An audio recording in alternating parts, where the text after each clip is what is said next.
Dia jual rumah orang tuanya, cerai dari istri yang baik dan anak yang lucu, putus hubungan dengan keluarganya. Semua demi cinta pertamanya yang dia kejar selama 10 tahun. Tapi apa balasannya? Semua barangnya dilempar ke jalan, dituduh kasar, dan ditolak mentah-mentah.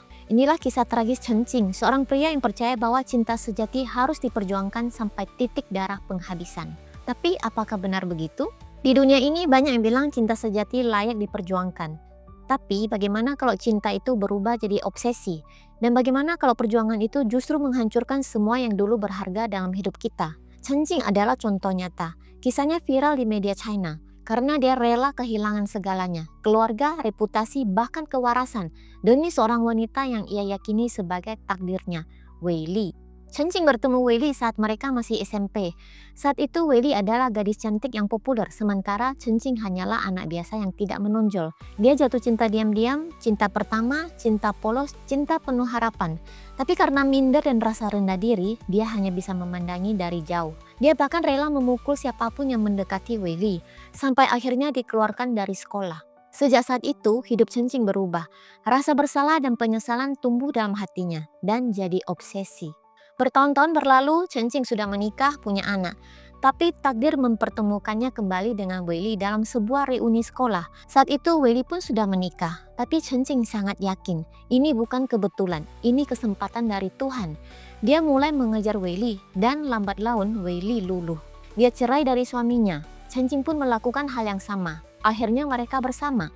Tapi hubungan ini bukan awal dari sebuah kebahagiaan, justru sebaliknya. Chen Qing benar-benar menyerahkan segalanya. Dia membelikan Wei Li baju, perhiasan, sepatu mahal, bahkan sebuah rumah besar 120 meter persegi di pusat kota. Nama di sertifikat hanya Wei Li. Tapi ternyata uang itu berasal dari penjualan rumah milik orang tuanya. Tanpa izin, ibunya menangis, ayahnya marah besar. 如果是跟他到一起，除非我死，那就你跟他到一起，除非我死了。你还跟他断绝母子关系啊？断绝母子关系，算了。 Tapi Chen Qing berkata, cinta ini lebih penting dari segalanya. Akhirnya, ia diputus hubungan oleh keluarganya sendiri. 10 tahun berlalu, tapi Wei Li tidak pernah mau menikah. Tiap kali Chen Qing ajak bicara soal status, dia selalu menghindar. Yang ada malah pertengkaran. Sampai akhirnya Wei Li menyerah, dia minta putus. Bahkan membayar uang pisah ke Chen Qing sebesar 400.000 yuan dan ditandatangani di kantor polisi. Tapi Chen Qing menolak kenyataan, dia datang membawa bunga, melamar lagi. Wei Li bersikap dingin, dia minta Chen Qing pergi. Kalau tidak, dia akan panggil polisi. Ternyata hubungan mereka penuh kekerasan.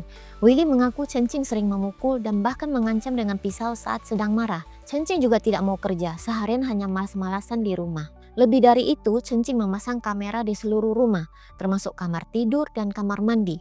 Tujuannya mengawasi Wei Li 24 jam. Bahkan saat Wei Li pergi ke rumah orang tuanya, Chen Qing mengirim mobil untuk mengikutinya diam-diam. Pada akhirnya, semua pengorbanan Chen Qing berakhir sia-sia. Hubungannya hancur, keluarganya pergi, wanita yang dia cintai membencinya. Dia duduk di trotoar memeluk tasnya, tidak punya rumah, tidak punya siapa-siapa. Dia menangis. Ini semua hasil dari 10 tahun aku mencintainya, tapi aku jadi anak yang dibuang. 这是我10年的为他付出的一切，就是一个袋子扫地而出，变得无家可归的孩子。 Tapi apakah itu benar cinta? Cinta sejati bukan tentang mengorbankan segalanya untuk orang lain, tapi tentang saling menghormati, saling percaya, dan saling tumbuh bersama. Kalau cinta membuatmu harus kehilangan keluarga, akal sehat, dan harga dirimu, maka itu bukan cinta, itu obsesi. Nah, obsesi selalu berakhir dengan kehancuran. Jangan buta karena cinta, jangan korbankan masa depanmu demi seseorang yang bahkan tidak pernah ingin jadi bagian dari hidupmu. Bagaimana menurut kalian tentang kisah ini? Tulis di kolom komentar ya, sampai jumpa di video berikutnya.